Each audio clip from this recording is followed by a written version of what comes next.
It's Carol Wick from SharityGlobal.com. Many of you were on a webinar with us a couple weeks ago where we walked you through how to estimate the economic impact of your domestic violence program. We've gotten a lot of requests for some simple walkthroughs of how you actually pull the data for the economic cost calculator. So today I'm going to walk you through the steps for how you can do that for your organization. And we're going to be using one of the organizations that joined us on the South Carolina. So shout out to you all and hang with us as we walk you through step by step how to do your own cost calculations. Okay, so here we go. I'm going to walk you through really quickly how to do calculations for your county. So remember a couple limitations on the Texas Health Cost Calculator. First of all, it was designed to calculate the number of female employees at a company that are going to experience domestic violence, and ultimately the cost to that company for not addressing domestic violence within their workforce. So what we're doing is we're adapting that tool and we're going to use it for county-wide calculations. But what that means is we've got to use a little bit different information than what the cost calculator asks for. So what we're going to be doing is we're going to be using your county census. And because they were on the webinar and asked some great questions, I'm using the calculations for Florence, South Carolina. So shout out to you guys in Florence. And we're going to be doing the calculations for your community. So we're going to walk you through the three main data points that you need to be able to do your county calculations. Now, first of all, you only need three numbers, but they're not exactly available right out there in front of you.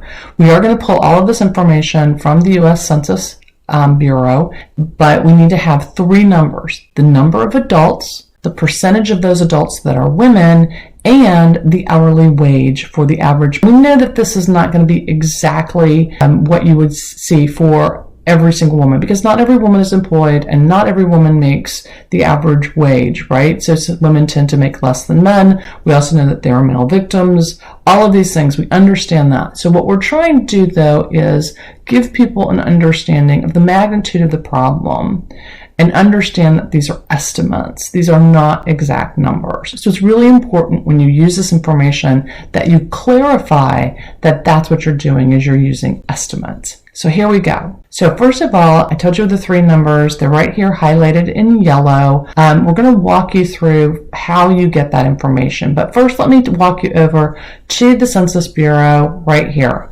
The Census Bureau is where we're going to pull this information, and it's really easy. You just type in your community, type in census, or go to census.gov. The population's right there, but now that includes not only adults, but also children under the. So what we're going to have to get is the number of the percentage of children so that we can subtract that number from the total population number to get just adults.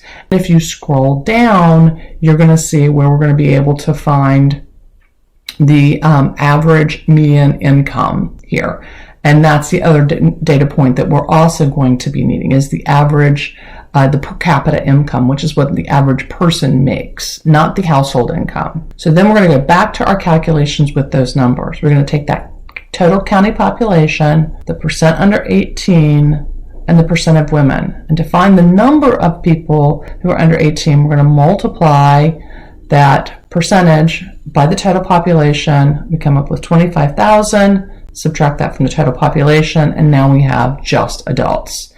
Now, to find the hourly wage, we need to convert that annual salary into an hourly wage. We know a full-time equivalency is 2,080 hours. So we're going to multiply, or rather divide, our 25,000 by 2,080, and we're going to get $12.09 an hour. So now we've got our three data points.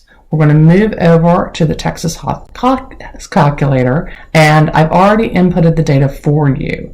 So we have our total workforce, our 53% female, and our 1209. We hit calculate, and we see that there's $22 million that the community spends on workplace impact because of domestic violence. And then we can go down and look at some of this additional data. We can look at the total number of estimated women that are going to experience domestic violence in the community, which is We're going to be close to 7,000 in the next year. We can look at the medical costs and the predicted number of medical visits, which is a little over 5,000. We can also talk about the total medical costs as well as mental health costs. And we can even go down here and look at the average days of work loss. And again, the lost productivity. All of those are really powerful numbers. But I want to note that you'll have one more step to do, because if you go down to the notes, you'll notice that the data is in 2007 dollars. So we then have one more step. And the last step is to go over to the CPI inflation calculator, which is created by the IRS. You're going to put in your information for 2007 and hit calculate and bring it up to the current 2020 numbers. Now, this does not do large numbers, so you are going to have to reduce the number and then add some zeros back because it'll only do about 2 million. So when we put in the 22 million, we can only put in 2.2.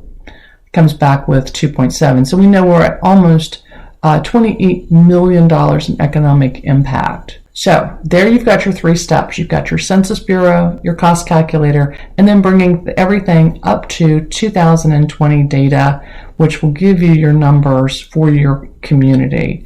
And again, huge impact to be able to go and talk to your local community, talk to your government officials about the significant problem of domestic violence in your community. So that's it. If you have any questions, feel free to reach out to me at carol.wick@charityglobal.com. We're going to have another free video coming up very soon on how to use the RAND cost calculator to estimate the impact of domestic violence crime in your community. But in the meantime, if you need any help, feel free to reach out to us. We'd love to help you with your mission. Have a great day.